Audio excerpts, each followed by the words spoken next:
Here we are again, Saturday, the day of streaming, the day of frustration, the day of annoyance. The shift I had yesterday was an interesting one. Um, I mostly get assigned to wash dishes at my job, and they do this thing where they have people who wash stuff before me, and they put this guy to wash stuff before me who likes to just speed through stuff, go really fast, and it's one of those things where you have to kind of be there to know what I'm talking about. But when you complete tasks very quickly, there is a possibility that they're going to assign you to do something else that won't be as appealing or, just not enjoyable at all.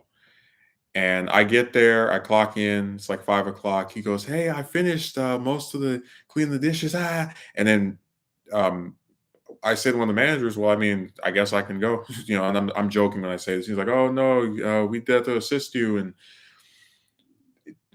these were three of the slowest hours I've ever had. I mean, they're giving us like pieces of stuff and various little things here, and the whole time I'm just you know.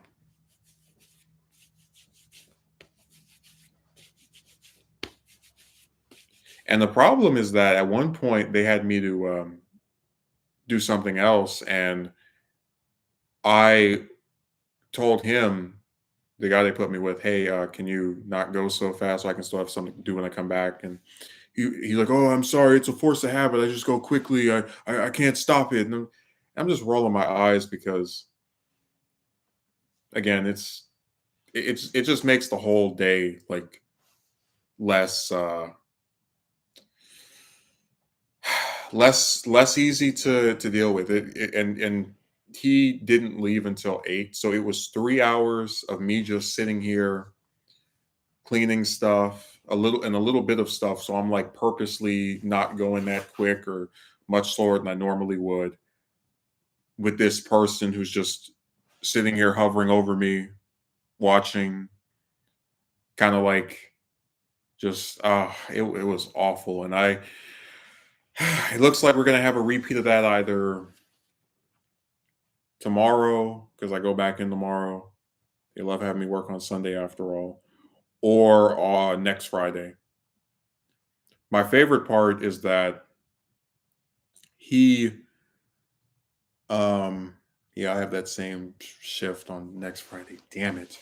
But my favorite thing is that he was actually there until 8 and the place closed some hours later.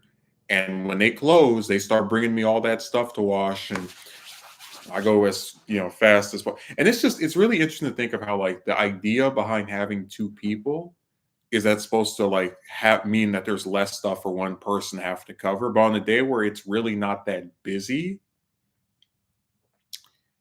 you're kind of just like as a company wasting your money. I mean, I have two of them doing something that only takes one person to do because there's just not that much stuff to clean. Now, of course, I don't care about their profits, right? So I'm not going to go and tell them that. Um, if they want to sit there and be idiots, go ahead. I just thought it was comedic that, they're always so ready to try and like not pay somebody something, right? Cut you from this day, cut you from that day.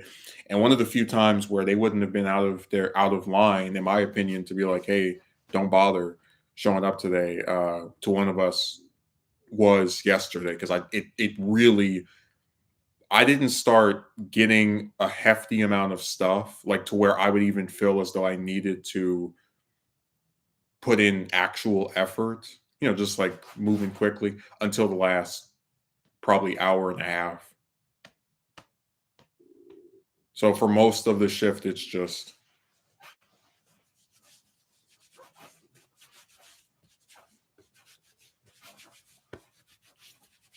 so boring, man. So boring.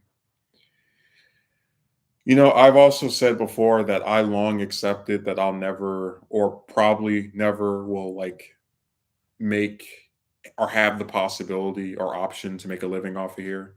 Um, but the one thing I do regret about that is that I just like, whether it's talking about the news as a commentator on here, or even if it were like a panel on CNN, or, being a reporter, I just want something that doesn't just leave me almost feeling like I'm on autopilot. Like, I can do jobs. I remember when I used to work retail, and there were people that would come in there and they would, I'd make little jokes with them, whatever, when I was checking out their item, etc. But even with stuff like that, where it's not my preferred thing, I still felt like I was, what's the way of putting it? I was stimulated. Like I was actually doing something that had me having to use my brain. It wasn't just click this or clean that, spray this, for hour after hour. I don't know. I've applied for like driver type jobs before. Of course, the main thing I don't like is them having that damn camera in the car with you, which I do think is creepy. I think it's pervasive. If I'm wanting to blow my nose or have a drink of water, I really don't think it's anyone's damn business, especially if it's my own vehicle. But even if it's a company vehicle, it's just weird. Because I said before, as long as I'm delivering the stuff on time, I really don't see what they have to gain by just surveilling me the whole day. Like I think it's weird. I mean, oh my God, our employee that delivered all the stuff on time like we wanted. We saw that you were on the phone with your friend for 2 minutes during the drive. Ugh.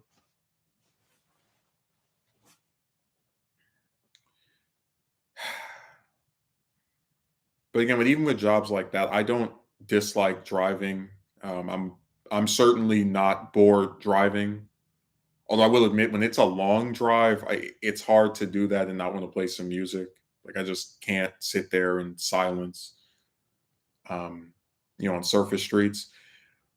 But even if it were a job like that, where it's still not my preferred thing or something that I dream of doing, right? Dream job or whatever, I still would feel, again, like actually having to think of what I'm doing, and I'm not looking at the clock every 10 seconds. The only thing that would make me look at the clock is making sure I'm getting there on time. And I still am kind of curious as to how that works, where traffic is always a factor in how quickly someone can get to a destination. So if you are working somewhere where they're counting time against you because of the traffic or whatever, that's where we're gonna have a problem.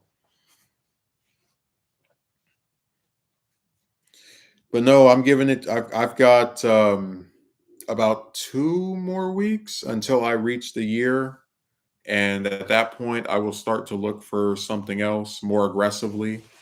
Um, I'm initially trying to, because we've talked before about these scams, right? I'm trying to apply for something that's part time, and I can put it on top of the other one, or see if they'll play ball, and if they don't, then I'll just go somewhere else. Um, but yeah, they're on their way out, or I'm on my way out rather, and I'll stay with them until I can either find somewhere else that's full time and I don't think is going to just get rid of me after a few days, a week, or whatever, which is one of the things they like to do. Or I can be somewhere that's part time and lets me stay, with both, and then like have the option to later on become full time. But these jobs are really funny because I really didn't want to have two last year. Um, and the thing that gets me is like, and I'm not a business owner. I'm not someone who has runs companies. So maybe I'm just this very ignorant person, but I can't help but think of how it's like a lot of jobs. Again, when you work two of them, they get mad. Oh, your schedules are conflicting with each other, and you're not available when we need you. As they tried to say.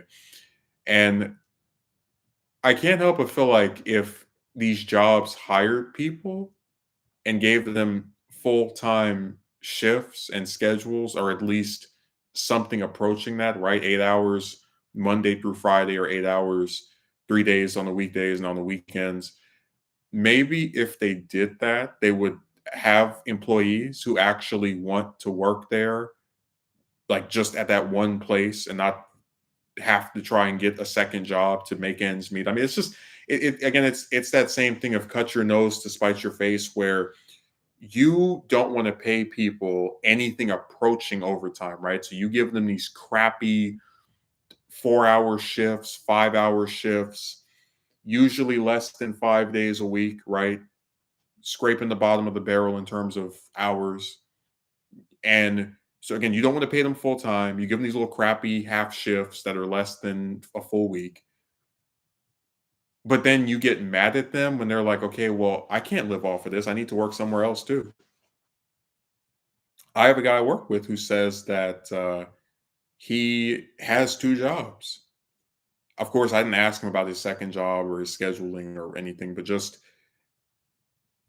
it's so insane to me that a job will have you available 6 days a week. They can use you anytime they want, Monday through Friday, anytime they want on Sunday, right? And they only see fit to use you 4 times a week, sometimes 3 times a week. And actually, this is the best plot twist. The week after next week, I'm only being used twice. So for the first week, so between October 30th and November 5th, 2 shifts. But then these bastards are so surprised when you want to get a second job. They can't believe it. It's like the most shocking thing to them. Them and their lovely fluctuating hours.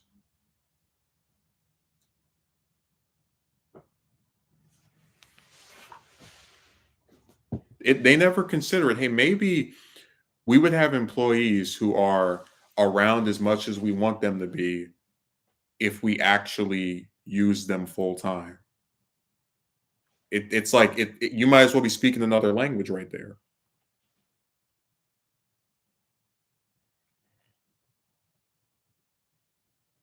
I went to this interview with another restaurant, and I told them, "Hey, I got another job, and I can just send you my hours over there. Tell them what days I'm available, what days I'm not available." And the guy who interviewed me, and of course, I always look at these interviews like they're a giant waste of time, because most of the time they are. He's like, "Well, we don't want to conflict with your other job," and I'm like, "Dude, you got the reason I even have another job is because you bastards are not going to give me 40 hours a week."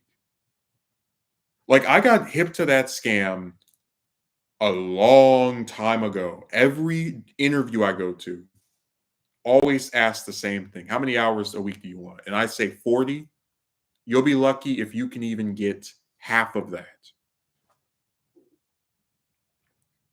Seriously, like it is the biggest scam to go in one of these interviews, sit here with one of these jerks with their little stupid fake smile, and have them ask you how many hours a week do you want, as though you what you desire has any impact on their decision. When I was working place before the retailer, that's the one where they threatened to fire me on my first day. The manager asked me how many hours I wanted a week. I said 40. I received shifts where it was maybe 2 shifts a week, 4 hours, 3 hours. I think there was one week where it was 3 days and they were all 3 hours long. I mean, this is crap. But again, if you go and get a second job because the first one is barely giving you any hours, you're the bad guy. You're the villain.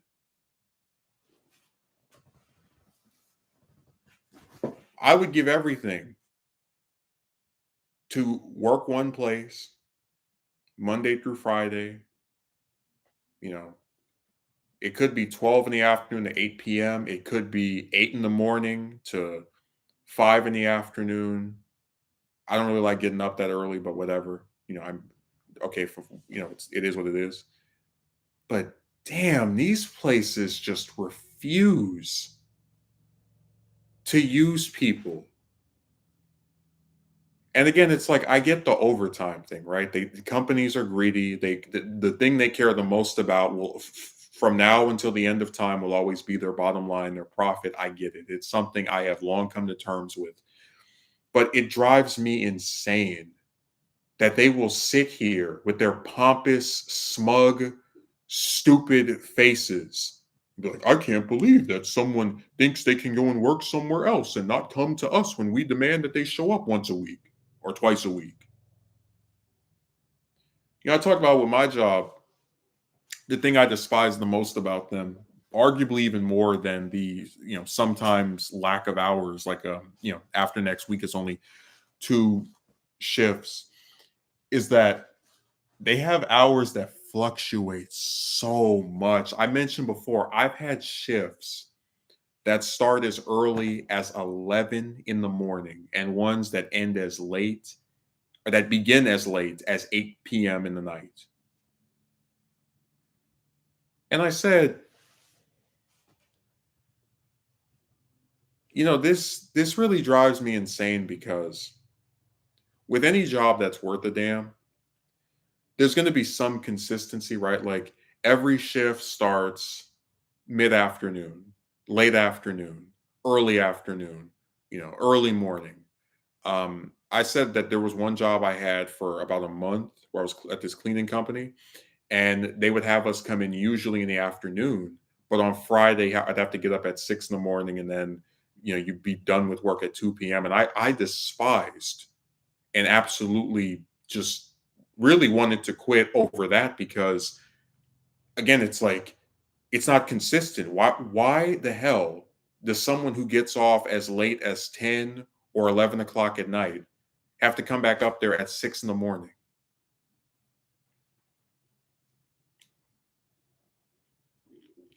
I'm serious. These hours are just too damn crazy. Like, whose body can adjust to, oh, I can, okay, every shift is 5 p.m. it starts, right? And ends at 12 o'clock in the morning or 10 p.m. at night. Okay, I can sleep in the morning and then, go out there in the afternoon and, be back at the night. Oh, this next shift tomorrow is in the morning, right? 7 a.m. or 9 p.m. Are you serious? Like, again, this is crazy.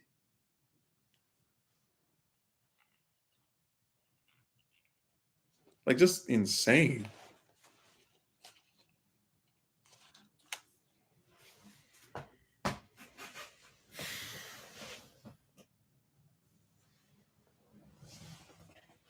I had a guy at my job a few days ago. He made reference to me coming in there to order the two of the same thing or whatever. And I said, man, I haven't ordered from here in almost 2 months. And it has been almost 2 months. And on the 22nd, it'll be 2 months since I last ordered from there. And he was like, I know, it's just fun time. He was like, man, they really have not caught on to the fact that I'm just through. Like that was it. That's enough. There will be no more orders. Where they are for all intents and purposes history in terms of being a place I would ever eat at again after the way I was treated. He really does not seem to understand that.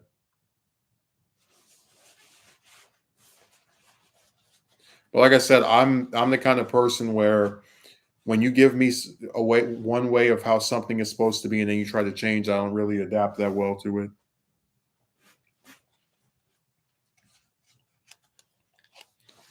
That's just how I am.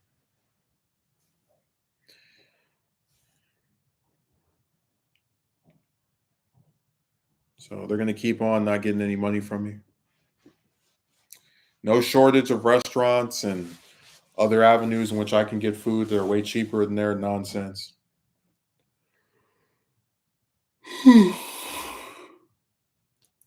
So yeah, first they've stripped themselves from being able to get any money from me. Soon they'll strip themselves from being able to get any work from me because when I start looking for jobs, I don't just apply to one place a day or one place a week. I apply to dozens and dozens every week. Again, I'm sure that there's going to be a lot of friction in the initial progress process rather of oh, I have another job. Hey, can I schedule you guys days I don't work over there? I'm sure that's going to be another problem, but it's the only thing I can think of.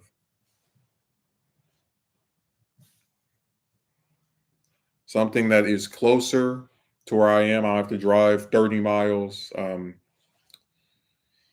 like I said, I just have to start applying. There was one place I applied to.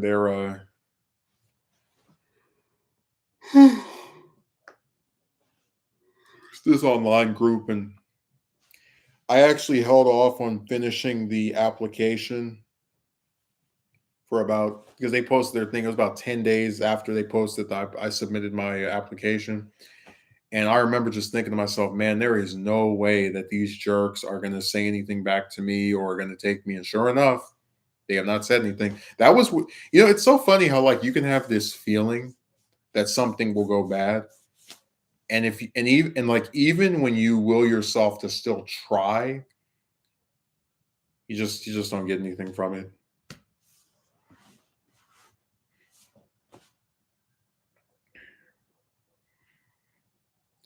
It's gonna be real fun going to another interview and hearing them ask me if I how many hours do I want, if I want to work a full-time position or part. It's like, man, let's not play this game. You guys are not going to hire anybody full-time. That's not a thing that they do. Like I said, if you're working at any of these retailers or um, you know, fast food places or even like any of these restaurants in general, the only people who can make a living off of this stuff are managers. They tend to give 4 days a week, 10-hour shifts. But in terms of like a regular employee, you better either be living with someone that's taking care of you, like one of these stupid kids, or you're pretty much screwed. Unless you have a second job, that is. The other part of this isn't even just like, oh, you're greedy because they're giving you 4 days a week and you still are not. It's like, no, no, they're giving you 4 days a week this week. Next week, well, not this next week, one after that, it's 2 days.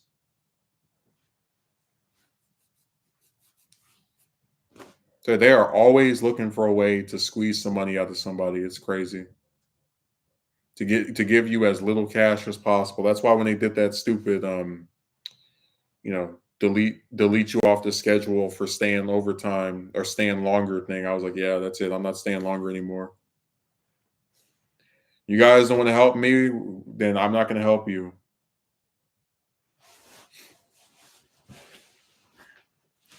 People want to sit there and try to cheat you out of stuff.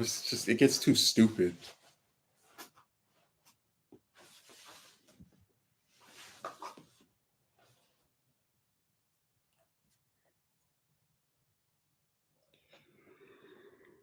Oh man.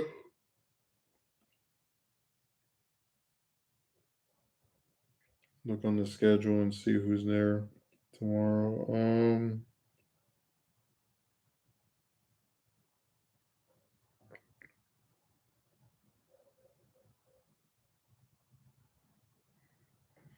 I'm trying to see if the one that likes to delete hours is going to be there.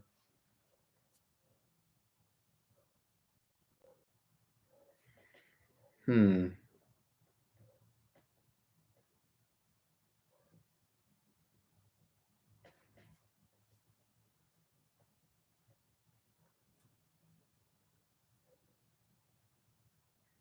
Yeah, jobs are really sad. Let's see here.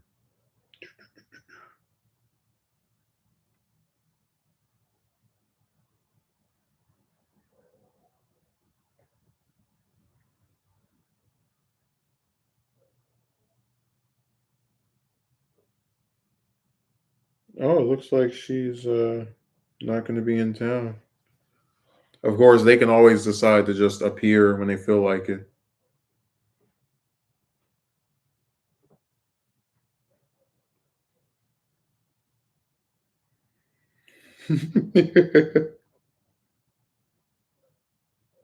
I'm just thinking about. I really do love the idea, and I know this probably won't come easily. It's going to have to, take some maneuvering, but I would love nothing more then to have 2 jobs and have one where so, like, again, this is supposed to be the main one, like, the second one is reactionary to the first one, like, with one of those remote jobs or even, one where you can, that has flexible hours. They're like, "Okay, on your schedule," they said, I can't work. They're only having me 2 shifts this week. So if you guys want to use me for this day, that day, this day, that's that kind of thing. I'd like that very much because I just don't. I do think they get off on, oh yeah, we have you anytime we want. Doesn't mean we're going to use you that much. So it'd be pretty nice to just keep giving them a taste of their own medicine. It's like, okay, you guys want to give me only 2 shifts next week? All right,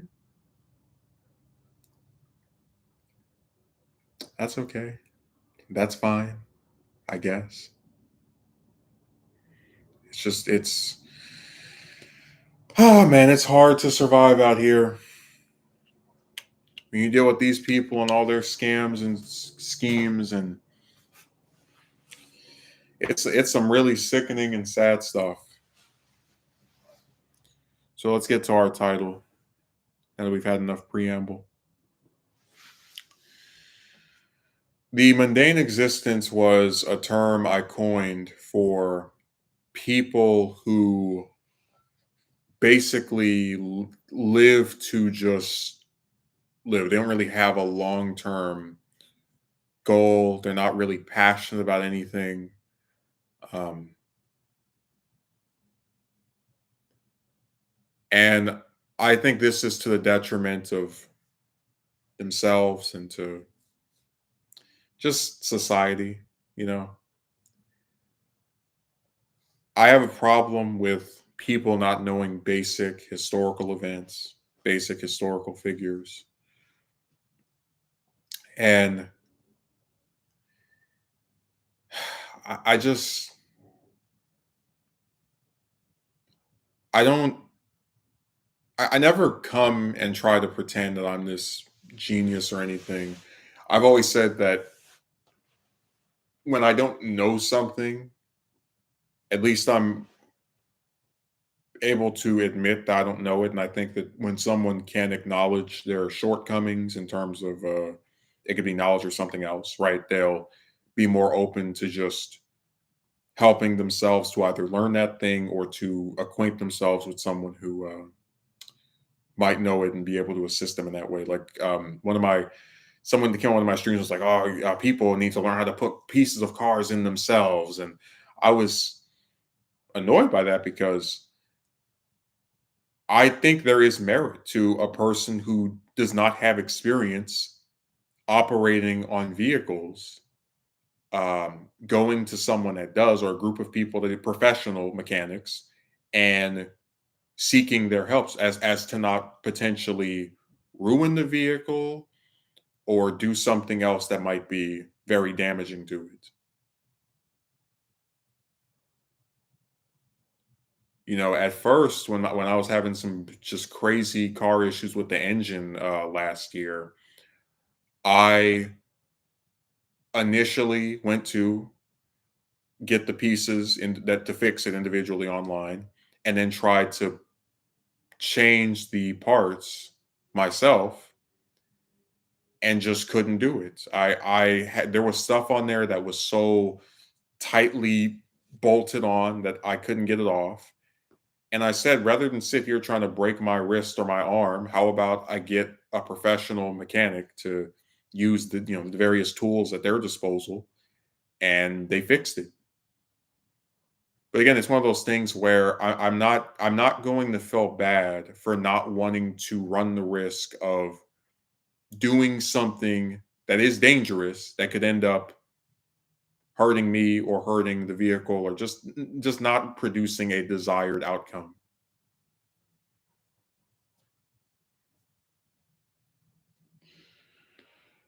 So I was talking to someone.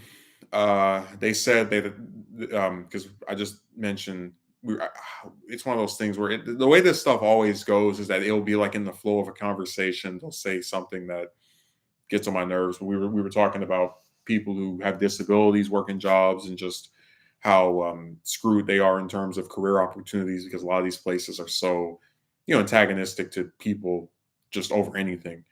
And at one point, I mentioned that the governor of Texas, Abbott, is in a wheelchair, and um, I believe that's when the other person mentions, "Oh yeah, there was a president that was in a wheelchair," and then it says Roosevelt, and then mentions that he only knows who Roosevelt is because he went to I guess, some monument in Washington, and they had him in a wheelchair and for the statue, and stuff like that. Just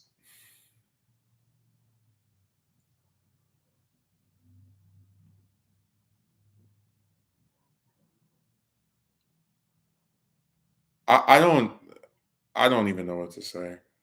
I guess I could just say, imagine being an American and not knowing who the president that led your country through the deadliest conflict of the 20th century was. Like just imagine knowing what World War II was and just not knowing who led you through that.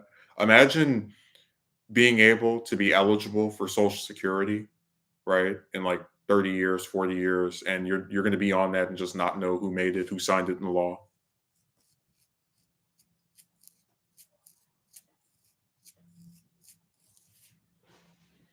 That is the mundane existence. It is being able to be completely fine and content with a very limited understanding of how things got to where they are, of how things progress to the point in which they are. It's really sad. Where even the most basic historical figures, people just don't know.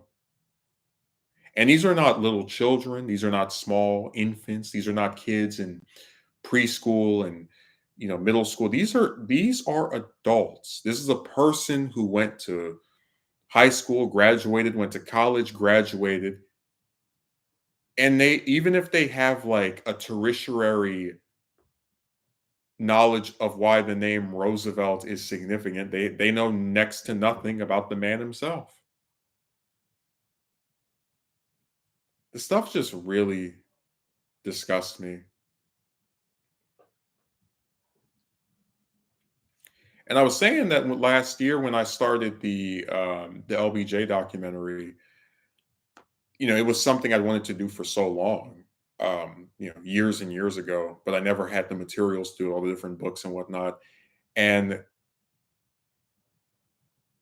again, that's another one of those things where it just kind of spun out of the mundane existence. I mean, again, this is a person who, in a few decades, I guess several decades, but still a few decades, will be eligible for Medicare and Medicaid and not know who signed that in the law. This is a person who has living grandparents that remember what the United States was like living in if you were black prior to the Civil Rights Act being signed and does not know who signed that.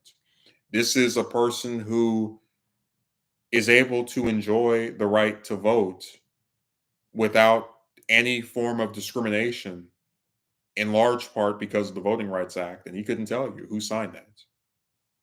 This is someone who, if he's down and out and needs to get some food, down and out, referring to lower income, whatever, he can apply for food stamps, benefit from that program, and not be able to tell you who signed that, who created that. I mean, it's so frustrating just seeing how utterly ignorant people are.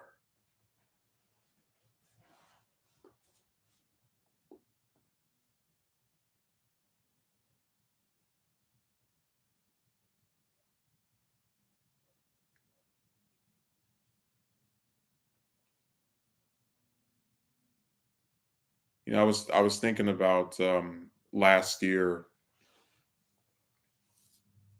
the conversation I had with this person about Jesse Jackson, and how I said, "Hey, are you gonna try to remember who the first black person who ran for president was that actually won something?" Maybe. And I remember just being so annoyed by that, because And this is something we've talked about. So, like, what I always try to tell people is that we know what something is sometimes because we want to know, and sometimes because we can't help it. There are a lot of singers and rappers who I have no interest in the music of, but I know their names because their songs get played when I'm in the car with someone or on the radio, or they'll get talked about by people around me. And I said to this person one day, I said, "Isn't it you don't think it's crazy that you," and I said, "You know all these singers and rappers who you do not listen to, but basic historical figures you're clueless about."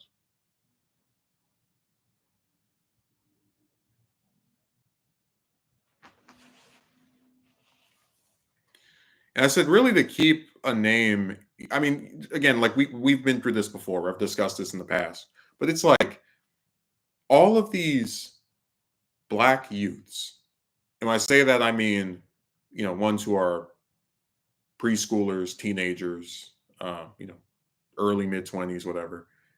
All of them know Martin Luther King. To a smaller extent, they know Malcolm X. But then it's like all of the other ones, including many from the same time period. King's mentor, Benjamin Mays, right, the Morehouse president for almost 30 years, or I believe 30 years. They don't know who that is. King's right hand man, Ralph Abernathy. They don't know who that is. Many of the other leaders of black organizations at the time, Whitney Young, Roy Wilkins, James Farmer, they don't, A. Philip Randolph, they don't know who these people are. They have no idea.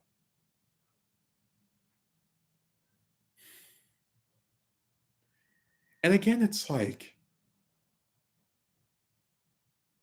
how do we get to a point where everyone can know who someone is? A historical figure who they know very little about, in all seriousness, right? Maybe they know where he went to school. Maybe they know, the two things they mostly know are I Have a Dream and the assassin. It's just like with Kennedy, right? A lot of people literally know JFK just because of the assassination. They don't know anything else about him.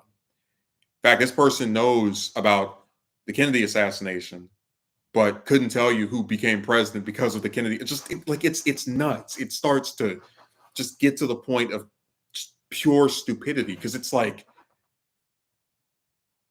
people know a little bit and they make references that little bit that they know, but never enough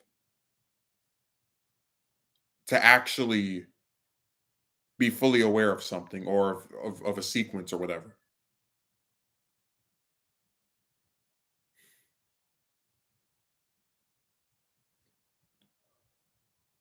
This person knows who Nixon was.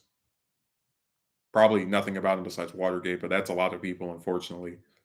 But I would place good money on the fact that if you went up and asked, on the possibility that if you went up and asked them, who was Nixon vice president to? They will sit there just like this, spinning their wheels for the entire duration of the time you talk to them. And it pisses me off because it's like, you look at someone who grew up in the 50s, the 60s, the 70s, 80s, the 90s, to a lesser extent, the early 2000s. When people wanted to know something, they had to go read books, they had to go to libraries, they had to, actually look into stuff beyond just typing something. And it's so befuddling to me that we live in this era where information has never been more available for people, and they just do nothing with it. I was talking to this guy on Piscord, and I despise that site. That's why I logged out of it, hopefully for the last time. But I was talking to someone on there, and this is at the time that the DNC was doing their stupid convention. And he said something to the effect of, "Oh, I didn't have to look into it because I knew you would tell me." And I said, I was at work because I was, just the day that the convention was taking place. I didn't see any of the speeches until they were replayed because I was at my job. I didn't have the time to just sit in front of the TV for 3, 4, 5, 6 hours. But again, that codependency stuff where it's like, I'm going to use this other person to tell me about basic events or current events happening. I already admonished him and somebody else for not watching the news. Like, I think that's one of the stupidest things you can do. Just to not be aware of any of your local happenings. And even as this person says they don't watch the news, if enough people, and this goes back to the point I was making about, they always claim to be so insulated, but even this person who says they don't watch the news, they found out somehow about Biden dropping out and getting replaced by Harris in this election. They found out about the Israeli Hamas conflict. I didn't have to tell them. So, let's make no mistake about it. This is a matter of people know what they hear about, over and over again from alternate sources or from word of mouth or some other means that's not just looking it up independently themselves. What they perceive as important or what they are aware of is told to and conveyed to them by other people.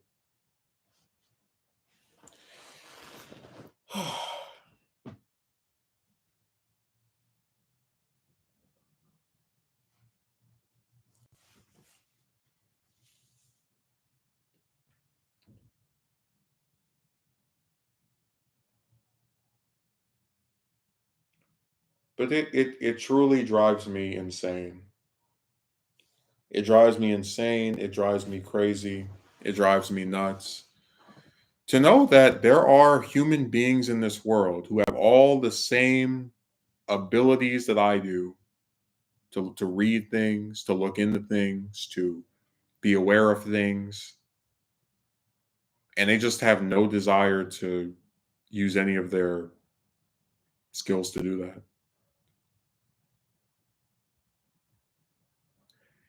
And again, these are not people who live in the backwoods of some area where there's no one around them and they have no access to technology. These are people who went to the same schools as me, hell, even have degrees. And this goes back to my point of, like, when I was younger, people always hyped up college, right? As like, oh man, if this person has a degree, they're smart. It's like, guys, listen. All a degree means is that a person passed some tests and some other classes where they had to memorize some information, write it down, and that was it. When they paid some crazy amount of money, usually that, in all likelihood, they're probably not going to get back from what the piece of paper was worth. But it's just, I just really think it's crazy that you're seeing the educated group, right? The college graduate group, and they're turning out to be as stupid as the ones of us that don't have degrees, or even dumber.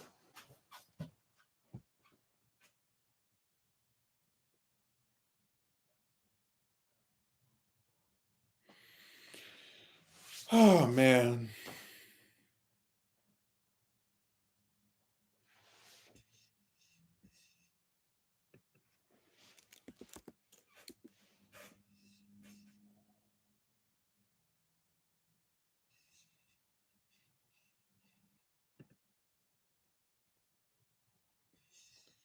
No, I truly believe one man can make a difference, but I often ask, how much does that one man have to do? Why is it my responsibility to tell someone about what happened in the news today? Why can't they go and read it themselves? I've had three different people tell me that I'm the person that tells the news. No, I'm not doing that anymore. Every time one of them said that to me, I cringed.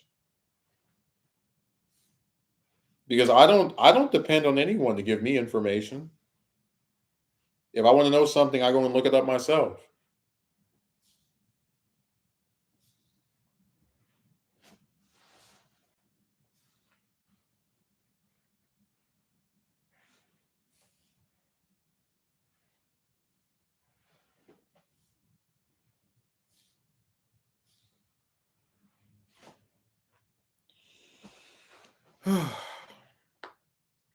I said, man, could you imagine like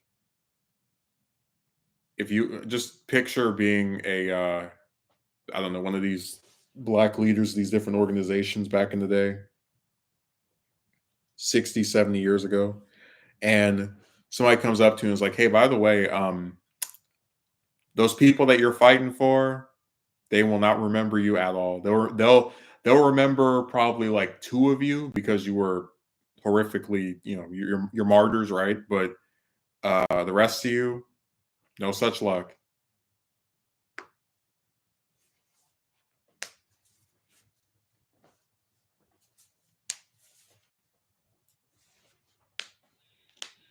That is one book I want to buy again. Benjamin Mays' autobiography.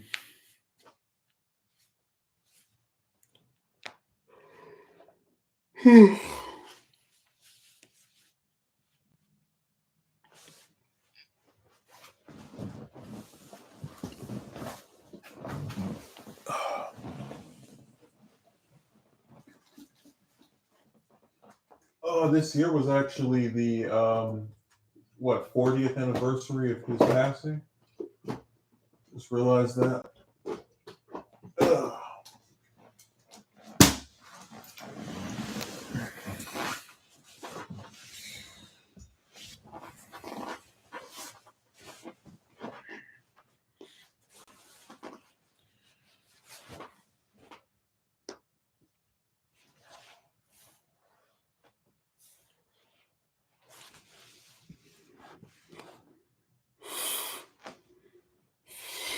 Man.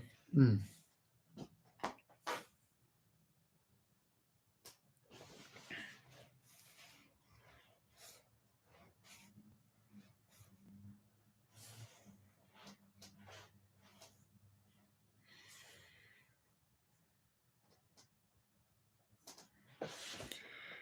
Whew.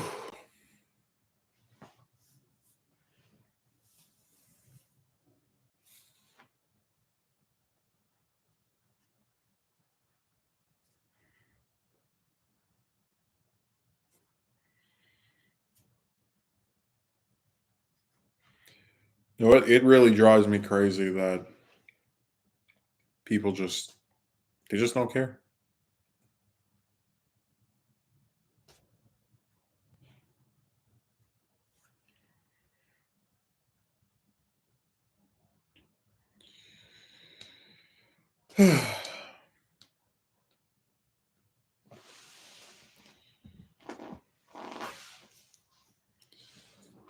I have this one person I talked to, this one relative, they're like 80 something, and they remember the Jim Crow days, and they responded pretty positively to the Johnson documentary. And I said to myself, man, to think if they pass, I will have no one to talk to about any of this anymore with. No one who has any like there are people who just kind of, they try to like follow along each other, but just that gap between me and everyone else, it just keeps getting wider and wider.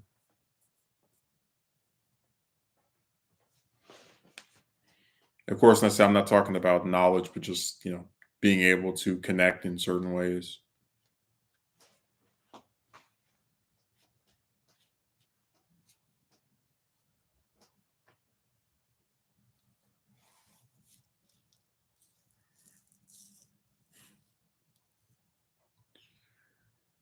It's hard to deal with a lot of this stuff.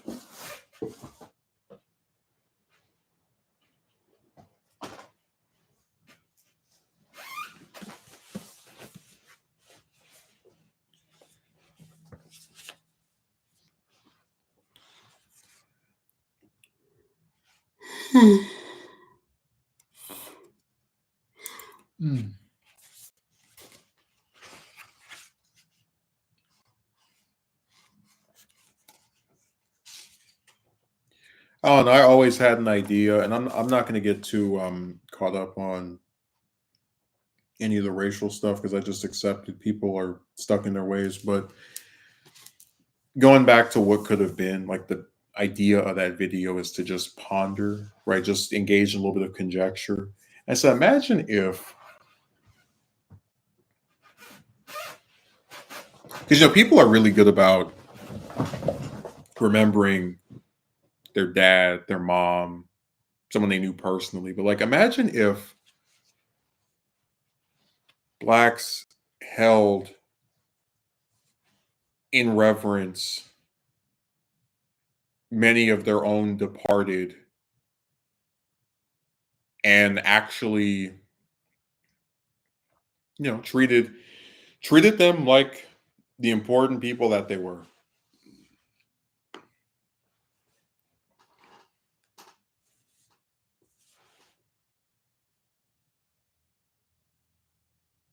I'm just picturing it for a second. I said, just if they, oh man, somebody wrote a new book about A. Philip Randolph. Oh, I have to go check this out. Oh, it's the 30th anniversary of the passing of, I don't know, Betty Shabazz. That kind of thing, where they just actually cared about each other and valued. And I guess this all ties into themes, right? Just certain things I like to repeat. So there was this group of people that would get mad when I mentioned the fact that um, blacks kill each other 90% of the time. They always like, oh well, you have to mention that whites kill each other. It's like, yeah, yeah. Again, most racial groups kill each other. Most of anyone is still not a good statistic. But I said, I guess in a weird way, because I always think about, like, back in the 40s, 50s, 60s, right? Clan violence and all these other oppressive acts by that were fueled by hatred over someone's skin color.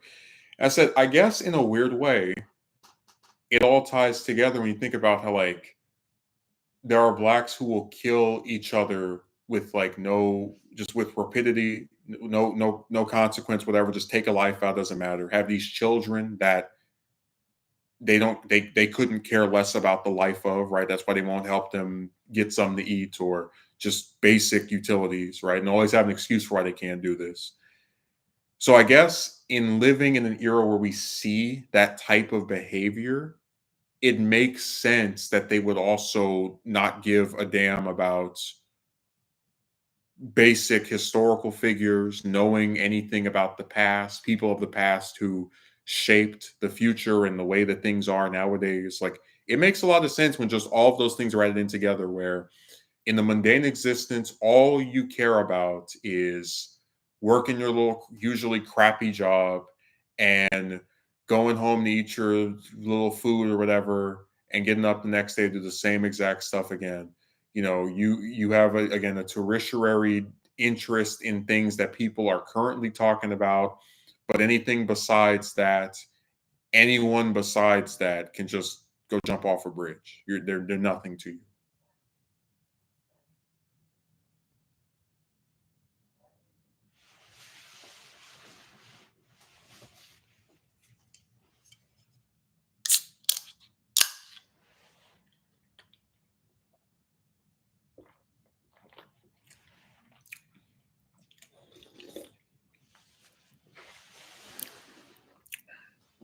That's why, again, this person may know what World War II was, but could they tell you anything about it?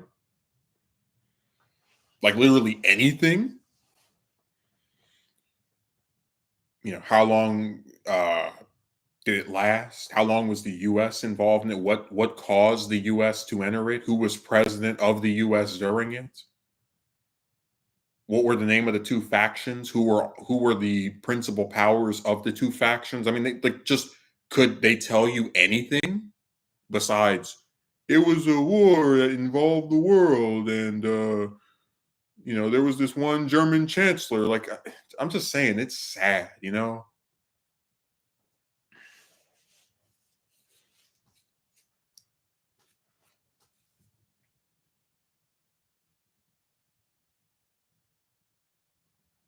It's really depressing to me that just people they don't know anything. They just exist.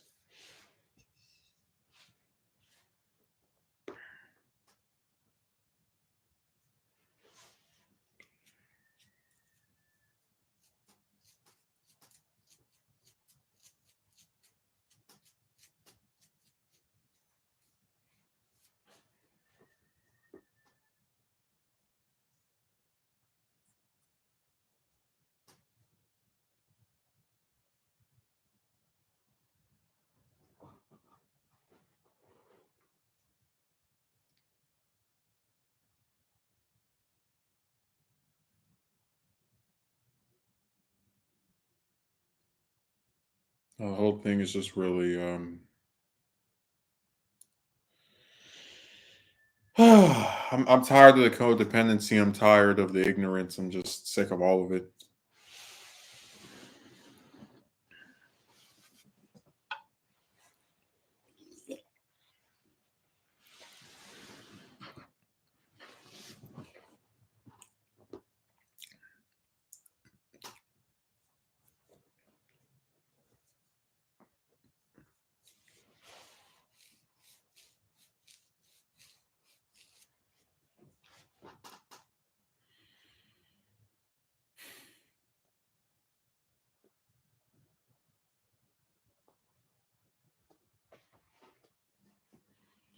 Just like I used to have this idea because I remember when I was first getting started on YouTube.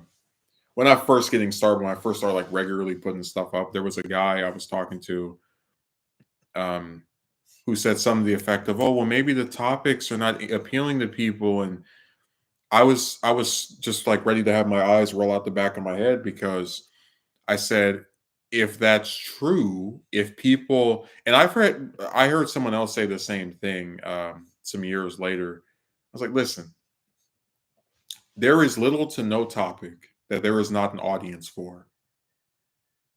Um, if people really just did not care about watching the news, CNN, Fox News, MSNBC, if you want to break it down to like internet personalities like the Young Turks or Ben Shapiro, none of these people would have millions of subscribers.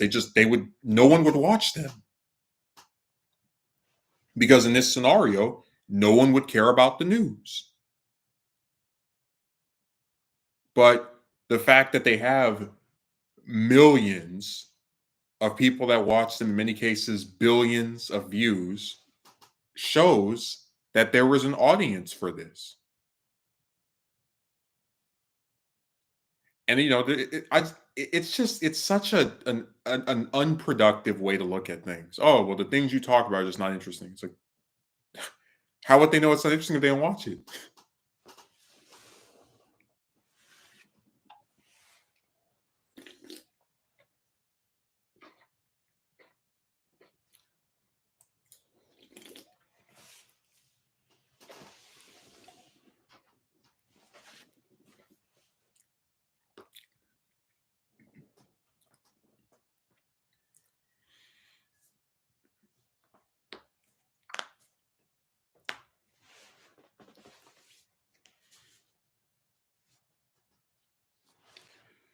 The truth is, anytime somebody makes a channel, unless they're a person who is already famous or has some kind of other endorsement from an outside source, they're going to have to build it from the ground up. I mean, CNN, Fox, and MSNBC all have a head start over any particular commentator because they run networks on TV. A person that goes on YouTube isn't going to just go, "Oh, what's a CNN?" No, they know what that is. They know it's a channel. Even if they don't watch it, they know what it is.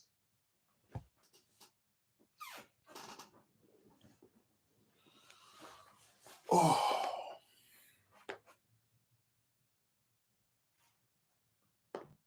God, if I really have to do a documentary for every historical figure that he doesn't know or that because I didn't even think I switched from Nixon to FDR because I really felt like people didn't know Nixon as well, but oh my god, do I really have to make 100 of these or 200?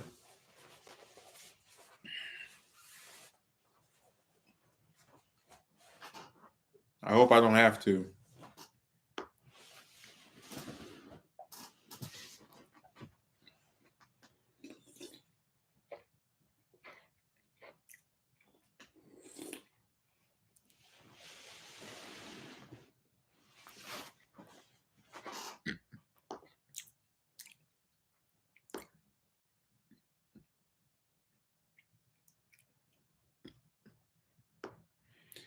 Ideally,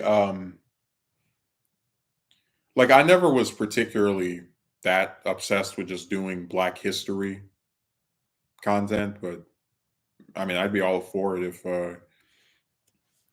I could just get further along with some of the other stuff I'm doing. Oh, because the '60s is actually a pretty prime period for like very influential African Americans. Like that's probably the decade where the most of them were active.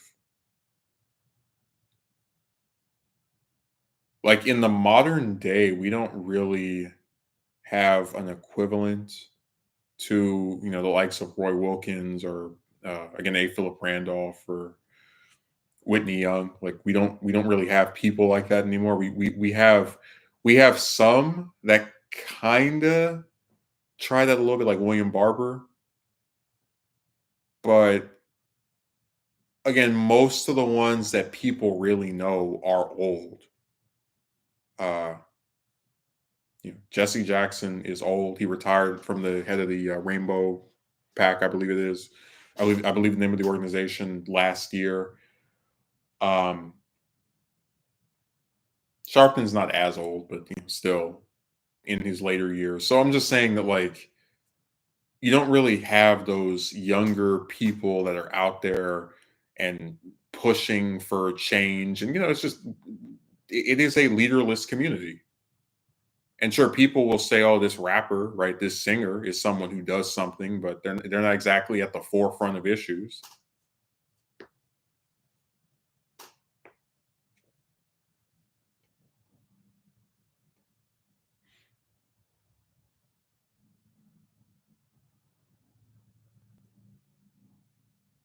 It's just really sad.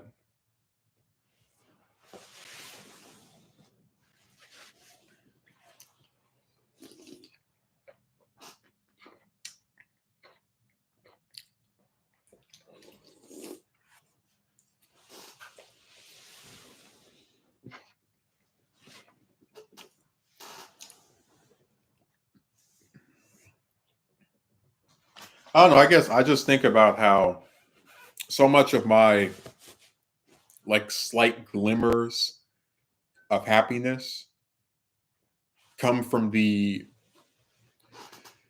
possibility, and in some in more extreme cases, extremely rare cases, the reality of just something better being on the horizon. Like maybe this year you work this job that you're not really the biggest fan of, but you do it anyway, and you hope that uh, something good or something better will come along through a combination of your tenacity and looking for another job, and the little online stuff you do too. And it's like you're hoping, right? Like you don't think it will, but you're like, okay, maybe there's like at least if I do this thing and it doesn't get even if it doesn't get as many eyes on it as I would have liked, it still is something I can, I guess, be proud of or content with. Um,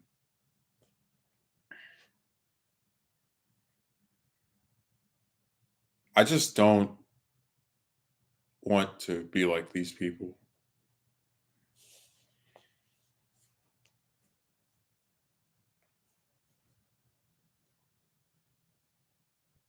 When you have people that you cared about just pass over and over, and you believe that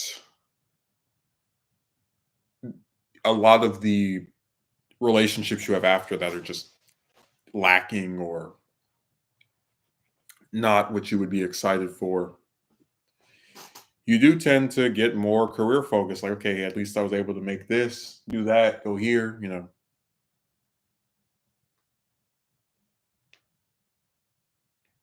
I mean, I make no secret of the likelihood that I would have died long ago if I didn't have projects and other goals I try to see through.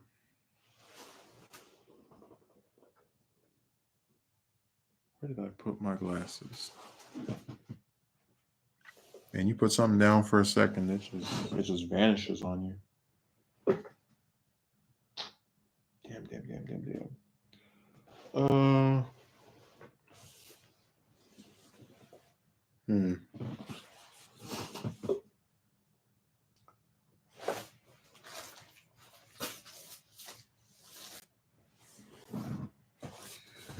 Oh, that's crazy. Stuff just disappears. That's one thing I miss about the old place, having that little table you could put stuff on and know it was there. That was preferable to this. Well, I'll figure it out at some point.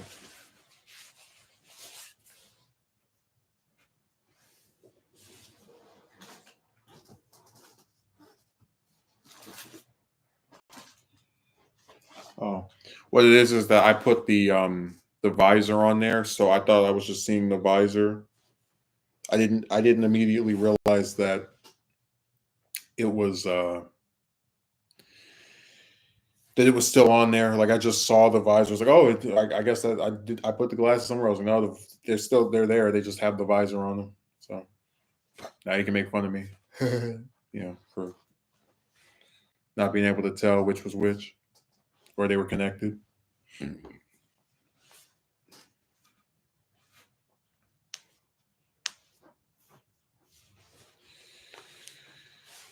Oh, but it's just really sad that people are so lacking in knowledge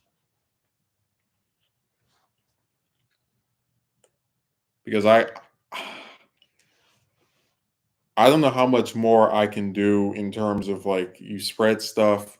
Like I said before, that with the Marianne Williamson thing last year and just her running against Biden, I thought she was treated unfairly. I thought the DNC was rigging it for him. They want to get their boy over the finish line so they could exchange him with their girl Harris. And I said it drove me crazy that like I still believe most of those Democratic voters did not know who Williamson was, and that if she was more well known, if because DNC wouldn't allow this, they were all in the tank for Biden. But if they had a fair primary with debates, with forms, um, again, maybe would not have won, but certainly would have done better than she did. Like I said, this stuff is just rigged.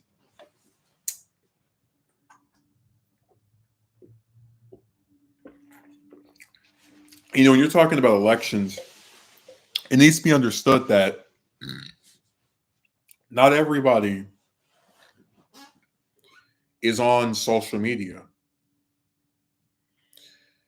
Not everyone's on Twitter. Not everyone's on Facebook. Not everybody's on Instagram. We can go down the list.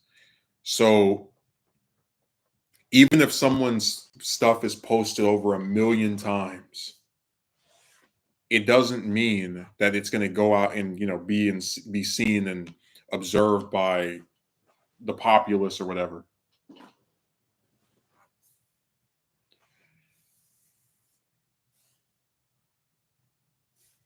There's a lot of factors that people just don't like talking about when it comes to like notability and things like that. These singers, a big part of the reason that they're as well known as they are is not because, oh damn, they put some music video on YouTube and they got 1 billion views. Like, yeah, a lot of people saw it and replayed it, but that's not the reason that people who've never heard their music will know who they are, or barely heard their music will know that. It's because when they go in and get in these cars, they hear the radio and the stuff just over and over again, right? Just repeatedly, nonstop. Um, and again, it's all part of making them more well known, getting their recognition of free advertising for all intents and purposes.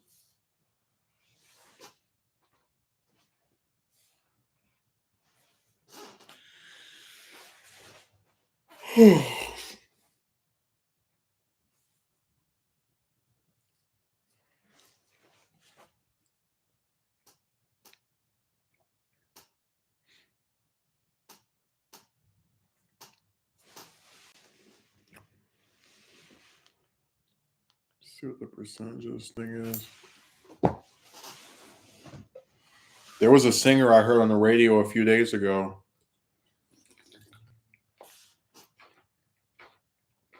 Not my radio. I know a person, they have a radio at their house.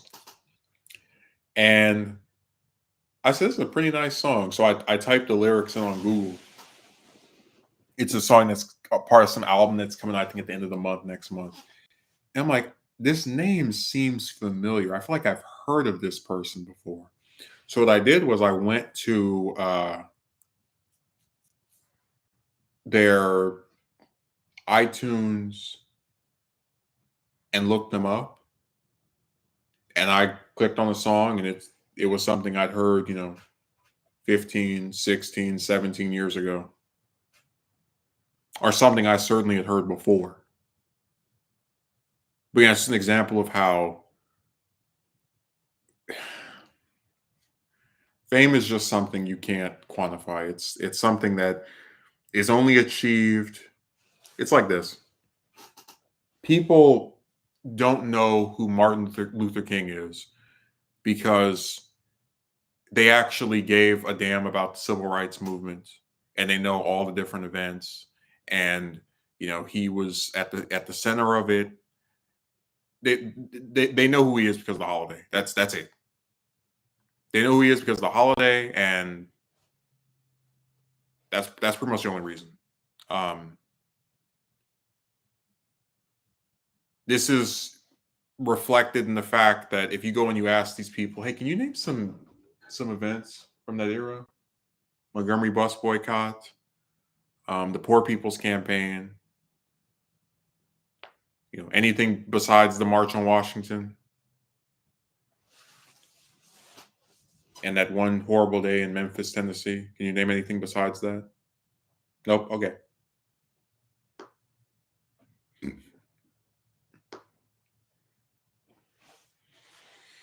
But this goes back to my point of just people don't care. They don't care to know anything. They don't care to listen to anything. They just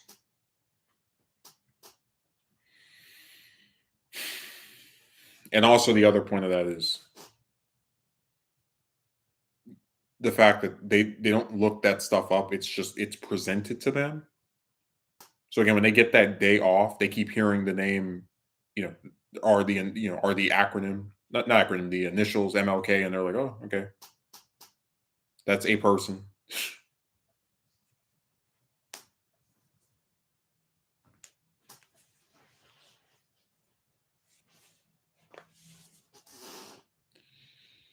Oh man.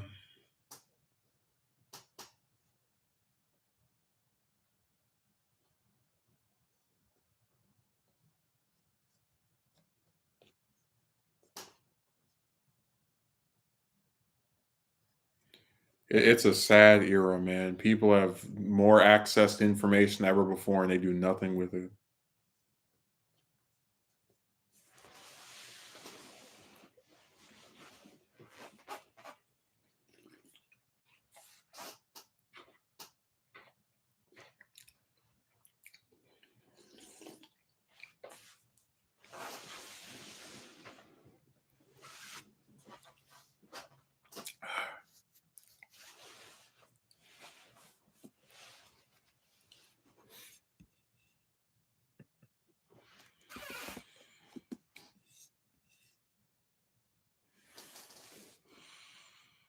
Yeah, there are things I see that make me just want to vomit, and it's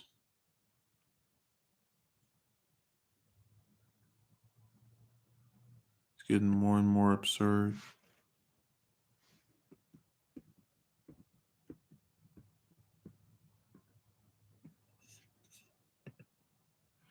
I would really despise the idea of me like graduating from college and just knowing so little about my own country and the people that made it the way it is and laws and it would be really sad. Like, wow, this is me. This is the full extent of my knowledge. This is all the information I know.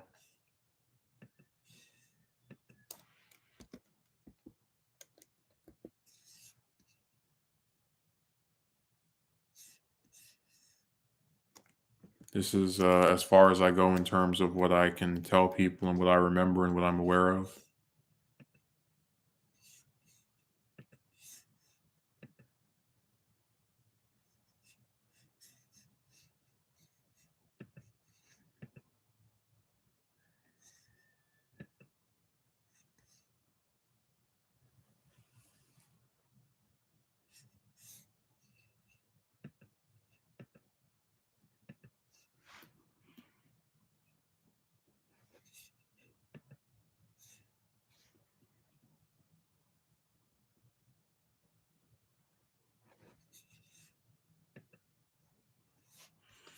Yeah, just going on here for a second, see how much this book cost.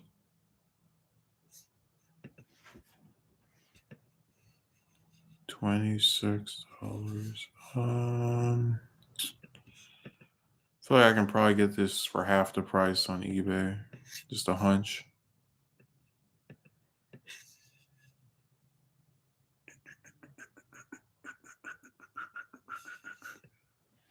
Oh wow, somebody's selling a used book, very good condition for $129. Not a signed copy, not some limited edition stuff. Nope, just a used copy for $130 damn near.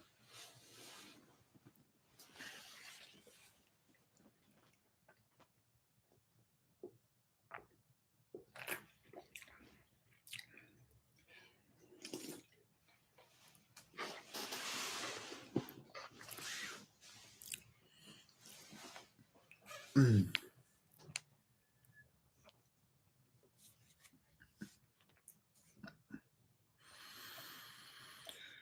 Oh, let's go on eBay. I don't know what the point of selling stuff at those kind of prices is. I really don't. There was a person who was selling an autographed picture of this one actress, and I've been able to get her autograph for $20, $30, maybe 40. They wanted 200. And I tried to get them to lower it. They refused. And that thing is this was back, I think in May or April, like midway through this year. They are still selling it at that price, like that same picture by that same seller months and months later is still sitting there. And it's gonna sit there forever. Maybe $200 for a signed picture of some lady. Come on. No sane person would anyway.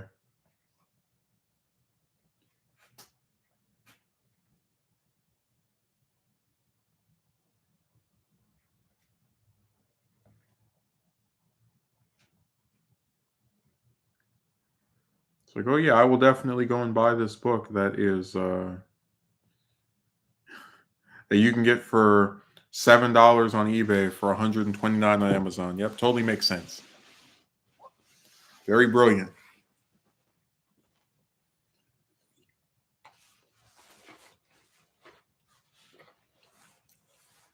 I can't stand scalpers because they let their desire to like get squeeze money out of people go past their brain. Like what rational person is going to pay $130 damn near for a used book that they can get off of eBay for $7? Who would pick that option? Like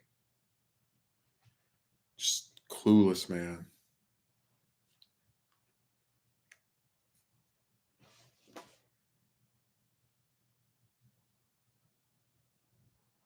You are dealing with some very greedy people who are looking for any way they can to make an extra dollar, even if it defies all logic.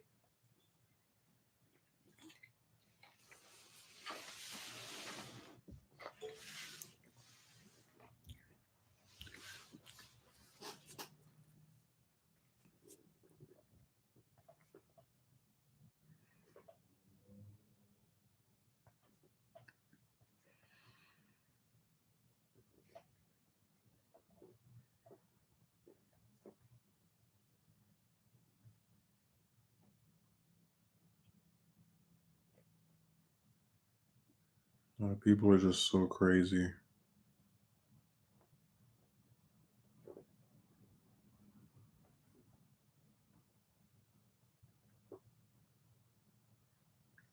That is a thing I was thinking about. Like all the times that people just, you know, murder each other, it makes sense that they don't, by and large, seem to care about any historical figures because if they can't even treat living, breathing people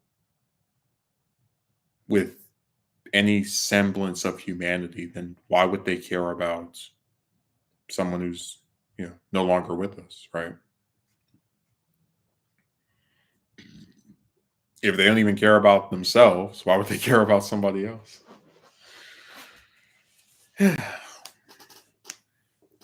It all adds up. Because that whole not watching the news thing, I tried to articulate last year why I thought that was stupid and dangerous. I said if someone is living in an area where there's a lot of people, California is the most populous state after all. I cannot understand where it makes any sense to just not try to see, hey, is anything happening? Is there something in my area I should look into? As one person said, they could have a serial killer in their neighborhood and they wouldn't even watch the news enough to be aware. They wouldn't know until it was too late. I mean, it's really scary just how little people care about their own safety, about just anything, you know?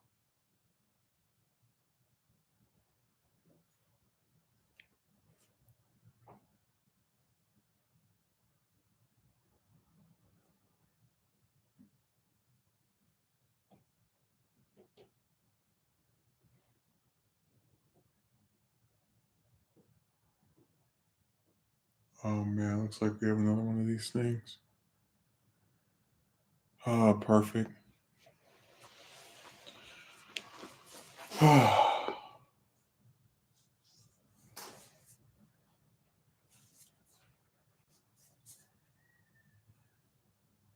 gonna say a lot of these places, it's like once you get rid of one pest, another one springs up in its place.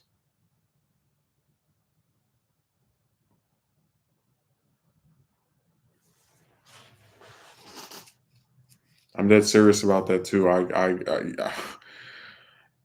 I mean, it wasn't even a day ago I saw one of these things, and they seem to have come back now.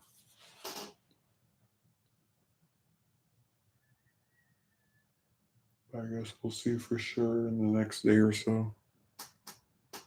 They seem to always like mostly lurk around during the early morning hours like this. Like I don't hear them during the day, but around the time the sun goes down, they start getting really active.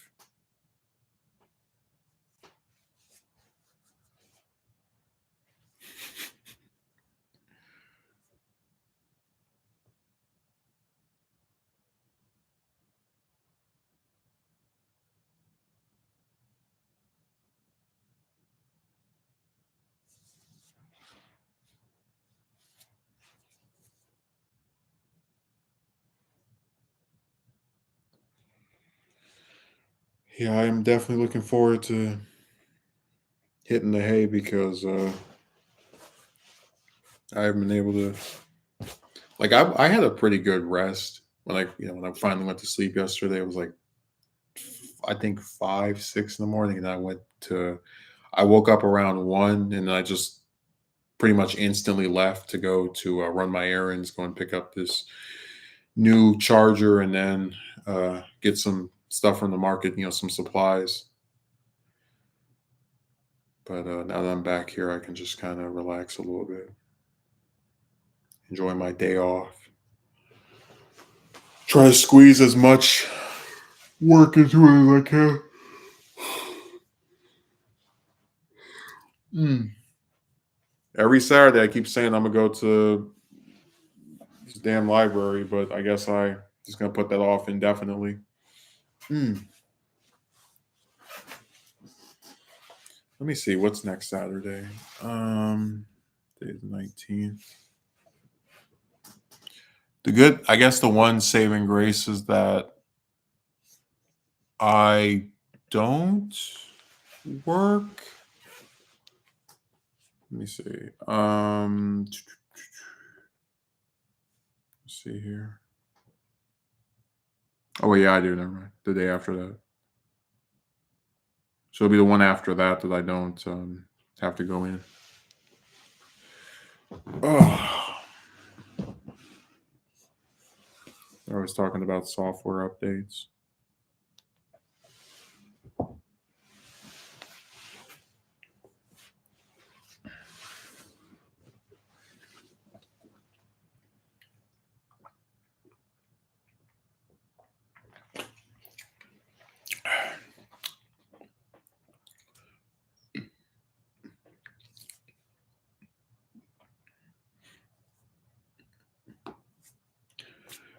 But no, you're seeing more and more of the lack of ability to just care about anything besides whatever matters in the immediate I guess future for them.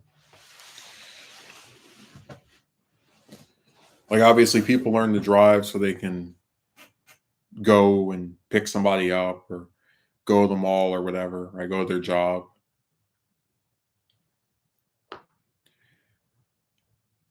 But again, it's just, hey, American, do you know how the US was founded?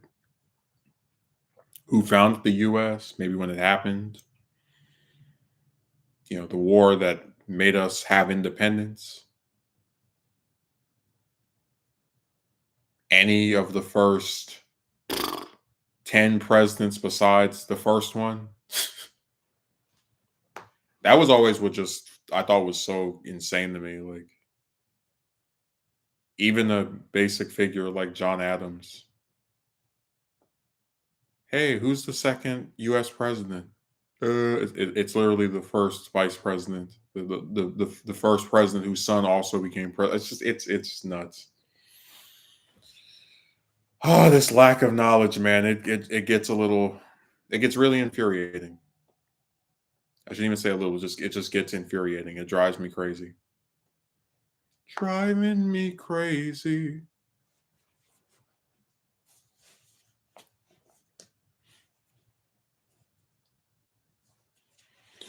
Well, all I can say is that I'm gonna try to finish the Johnson and Nixon documentaries, and hell, even before those are both finished, maybe I can try taking a crack at some of these other figures. I don't want to just have like 90 part ones, but I mean, hey, if that's what it takes to get people to actually care about anything besides just the standard day to day operations that they're engaged in, I guess that's the way it has to be.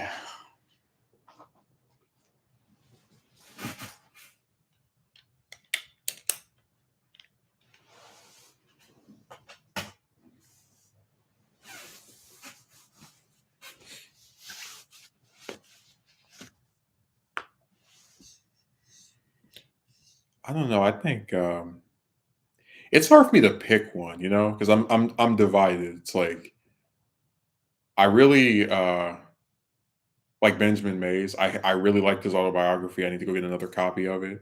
But I also really liked Roy Wilkins, who I haven't read the autobiography of, and then James Farmer.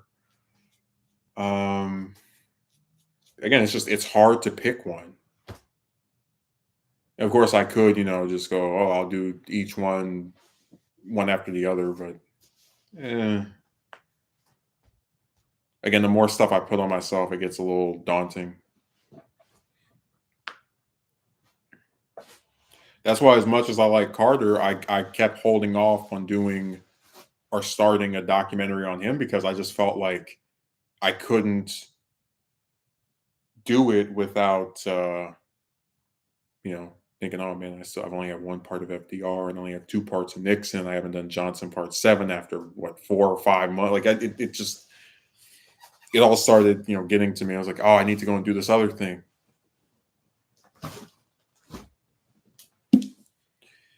And trust me, I've gathered the materials to do this stuff. It really is just me trying to make sure that I have all my P's and Q's.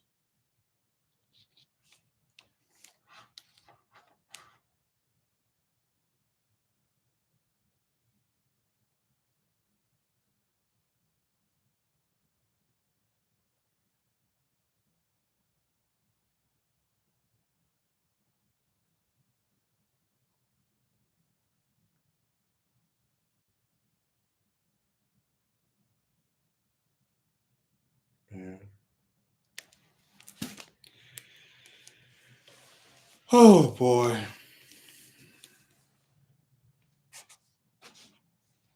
No, I'm just trying to not drive myself crazy.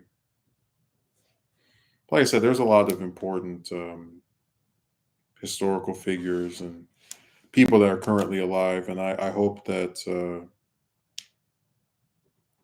at some point over the next couple of years, I'll be able to take more, do more of the documentaries, and I might even try to do some short form videos, just kind of like breaking down the person uh, and their importance in that way. I prefer the longer stuff because I do think, just give you all the information or give you a good chunk of the information.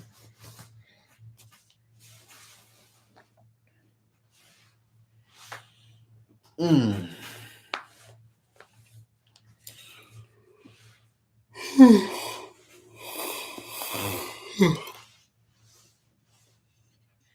Well, I've been going for a little while now, and I think I can go and take my rest. I'll be back next. Let me look. Either Monday or Tuesday. Let me see. Yeah, Tuesday. Okay. So, thanks for watching, and have a good rest of your weekend.